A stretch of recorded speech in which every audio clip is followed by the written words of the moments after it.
Bueno, disculpadme que en el anterior vídeo se cortó. Parece que os he dejado con la intriga, ¿no? De dónde se maduran estas proteínas y estos lípidos. Si el martes, cuando nos veamos en clase, sabéis algún programa mejor para grabarse y eso, pues me lo decís. Si no es muy complicado, si no es muy complicado, paso. Mira, hemos dicho que en el retículo endoplasmático rugoso y liso se producían proteínas y lípidos, pero que estas tenían que madurar en algún lado, ¿no? Bueno, pues, donde maduran estas proteínas y lípidos es en el aparato de Golgi. Mira, el aparato de Golgi es un conjunto de membranas, de sistemas membranosos, de tuberías membranosas, que lo que hacen es madurar estas proteínas y estos lípidos. ¿Cómo es el proceso? ¿No? Pues mirad, vamos a pasar esto para que lo veáis bien. El aparato de Golgi tiene dos caras. La cara que está mirando hacia el núcleo es la cara cis y la cara que está mirando en contrario al núcleo es la cara trans. Entonces, proteínas y lípidos que se producen en este retículo endoplasmático rugoso van a ir hacia la cara cis a través de unas vesículas. Todo en las células se transporta a través de vesículas, sobre todo si son cosas muy chicas como nutrientes o proteínas o lípidos y demás. Van a entrar en la cara cis y a medida que van pasando por estos sacos membranosos, va a ir madurando la proteína o el lípido hasta coger su estructura necesaria para que haga su función. Una vez que está en la cara trans, ya madura, el aparato de Golgi la va a envolver en otra vesícula y la va a expulsar por esta cara trans y la va a enviar hacia donde sea gracias a los microtúbulos que hay en la... Perdón, gracias al citoesqueleto que hay en el citoplasma. Hemos visto que había una serie de raíles o de carreteras que son filamentos proteicos, están por todas las células que crean como una red y gracias a esto pues puede mandar el aparato de Golgi estas vesículas con la proteína o el lípido ya maduro para generar su función hacia la membrana plasmática en el caso o hacia otro orgánulo o lo que sea. Entonces siempre entraría por la cara cis proteína o lípido no maduro, maduraría en el proceso de paso de este saco membranoso y saldría por la cara trans hacia donde sea. Digamos que el aparato de Golgi su función es la de madurar y la de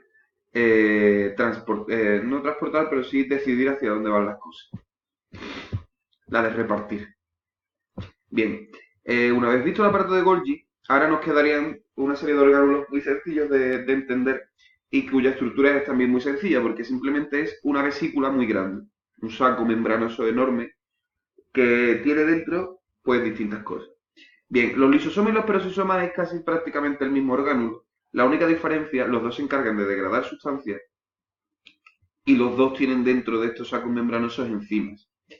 ¿Cuál es la diferencia que vamos a ver? Pues que en el lisosoma hay multitud de tipos de enzimas y en el peroxisoma hay una enzima concreta que se llama peroxidasa. Esta peroxidasa es una enzima que necesita del peróxido de hidrógeno para hacer su función, no para degradar. El peróxido de hidrógeno es el agua oxigenada, ¿vale? H2O2. Y es un compuesto muy corrosivo, entonces hay un orgánulo específico solamente guardar, para contener a esta enzima que degrada tanto y que es muy corrosiva para las células si se rompiese este peroxisoma. Bien, estas son las únicas diferencias entre los peroxisomas y los lisosomas. Los dos son grandes vesículas de membrana, los dos tienen enzimas dentro, los dos degradan sustancias. Lo único es que los lisosomas tienen multitud de enzimas que no vamos a entrar en detalle y que los peroxisomas tienen una enzima principal que es la peroxidasa, que necesita de peróxido de hidrógeno para degradar. Y que este peróxido de hidrógeno es muy corrosivo para las células y por eso tiene un orgánulo solo exclusivamente para soportar, para almacenar o para albergar este compuesto. Bien, el siguiente orgánulo que vamos a ver es un orgánulo muy importante principalmente para las células vegetales. Mira, también es un saco membranoso y se encarga de almacenar sustancias nutritivas y agua. Se encuentra tanto en las células animales como en las células vegetales, pero en las células vegetales tiene un papel fundamental porque tiene una función que es la de presión de turgencia. ¿Y qué es esta presión de turgencia? Pues mirad, aquí tenemos células vegetales con su pared celular aquí, pared celular rígida, y aquí tenemos la vacuola, lo que tenéis en azul es la vacuola.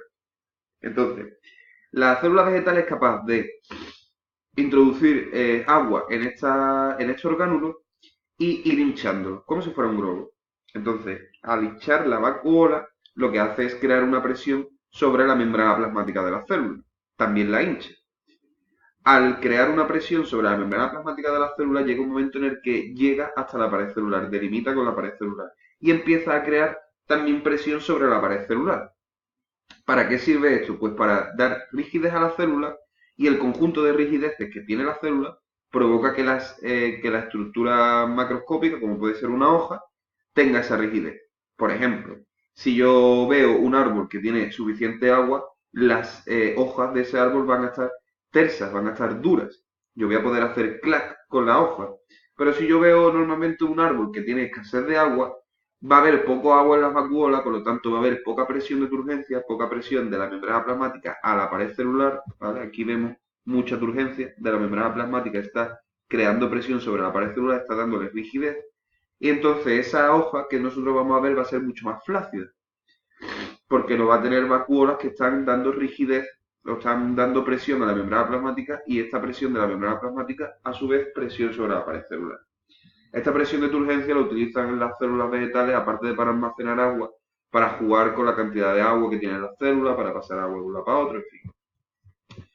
Pero principalmente presión de turgencia es lo que nos tenemos que quedar con la vacuola, más allá de almacenar nutrientes y de almacenar agua.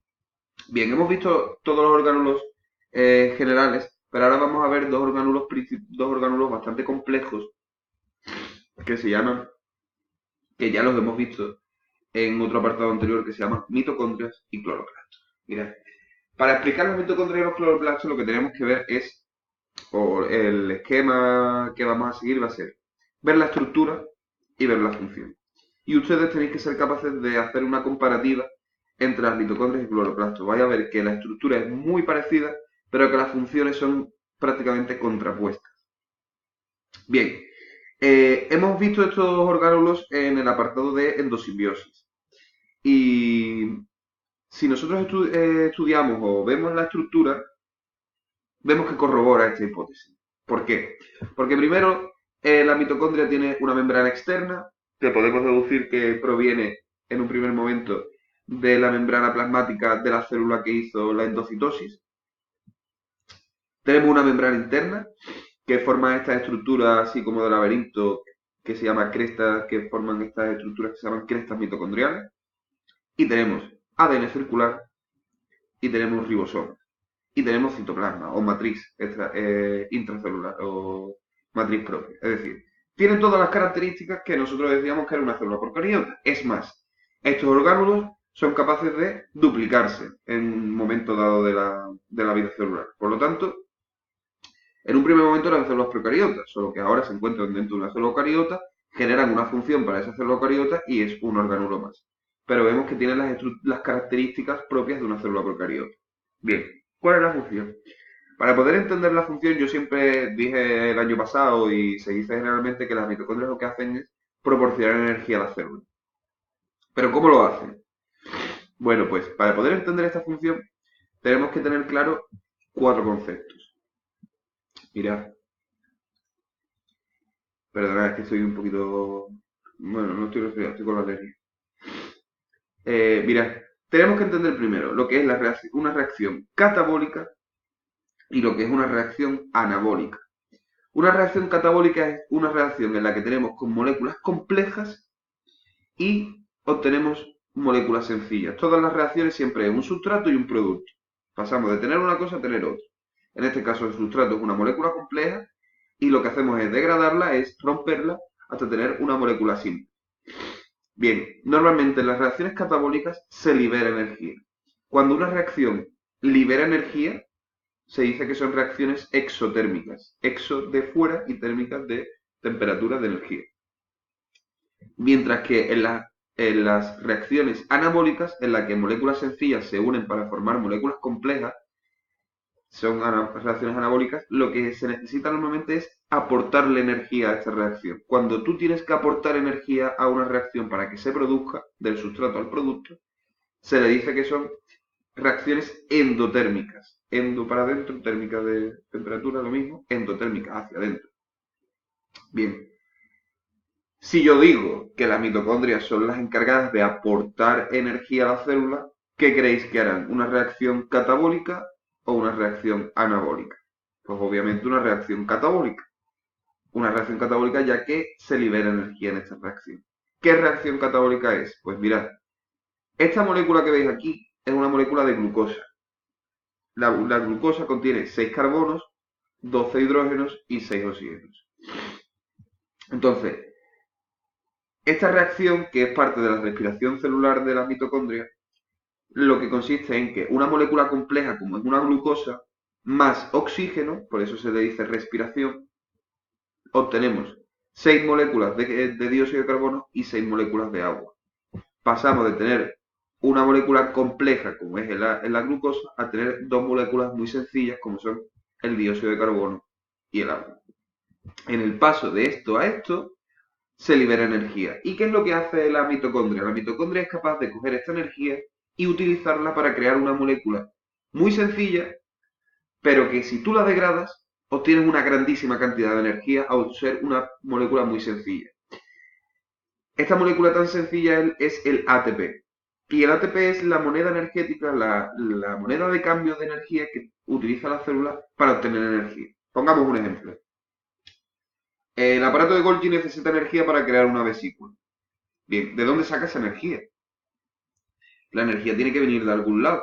Además, hablando de este tipo de energías, esto es temperatura, esto es calor. Se disiparía si no estuviese en una molécula. Pues, ¿qué es lo que hace? La mitocondria genera ATP y el ATP, que es una molécula que tú puedes transportar, porque el calor no lo puedes transportar, pero una molécula así, va hasta el aparato de Golgi. Y el aparato de Golgi, al tener una molécula tan sencilla, lo que hace es degradarla y ¡pam!, libera energía. Para eso sirve la mitocondria. Por eso se dice que las mitocondrias aportan energía a la célula. ¿Por qué? Utilizan la energía de esta reacción catabólica exotérmica para crear ATP. Y ese ATP es el que manda hacia el resto de las células. Se dice que es respiración celular porque utilizan oxígeno para hacer eso. ¿De dónde creéis que viene este oxígeno, por cierto? De la respiración nuestra. Por eso yo decía el año pasado que eran tan importantes los eritrocitos porque tiene que llegar oxígeno a todas las células. Porque si no llega oxígeno a todas las células, las mitocondrias no tienen oxígeno para hacer respiración celular. Y si no pueden hacer respiración celular, no pueden crear ATP. Y si no pueden crear ATP, la célula no tiene energía para hacer su función y muere. Bien. ¿Cuál es el último orgánulo? Y además tengo que hacerlo rápido porque se me va a volver a parar el vídeo. Los cloroplastos.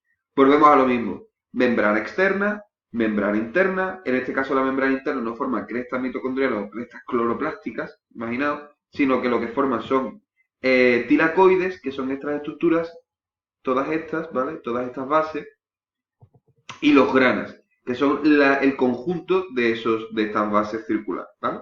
De estos tilacoides. Tenemos ADN circular, tenemos ribosomas, tenemos matriz propia, en fin, todas las características de una célula procariota. ¿Qué es lo que pasa? Que la función de los cloroplastos es la de crear materia orgánica a partir de inorgánica. ¿A qué os suena eso? Materia orgánica puede ser agua, CO2, materia orgánica puede ser glucosa, ¿a qué os suena esto? Pues precisamente a una reacción anabólica. Si una reacción catabólica es la que hace la mitocondria, una reacción anabólica es la que hace los cloroplastos. Bien, ¿cómo hace esta reacción anabólica? Que por cierto se llama fotosíntesis, esta reacción anabólica. Pues a través de dos fases. Primero estaría la fase lumínica, que hace una reacción de hidrólisis, es decir, el H2O lo rompe, obtiene hidrógeno por una parte y oxígeno por la otra, que lo expulsa, y ese hidrógeno se lo queda. Vale, para poder hacer esta reacción necesitas de una energía que es la que obtienes del Sol. Gracias a esta reacción, esta energía lumínica la transforma en energía química. ¿Vale? Gracias al proceso de hidrólisis. Y en la fase oscura, lo que haces es que del CO2 que tú has obtenido, que la célula vegetal va obteniendo durante el día, más el hidrógeno que ha obtenido de la hidrólisis, obtienes una molécula de glucosa. Es una reacción anabólica. Moléculas sencillas inorgánicas, CO2 y H2O, obtienes una molécula orgánica compleja, que es una glucosa. ¿De dónde procede esta energía? Pues primero de una fase de la misma luz solar,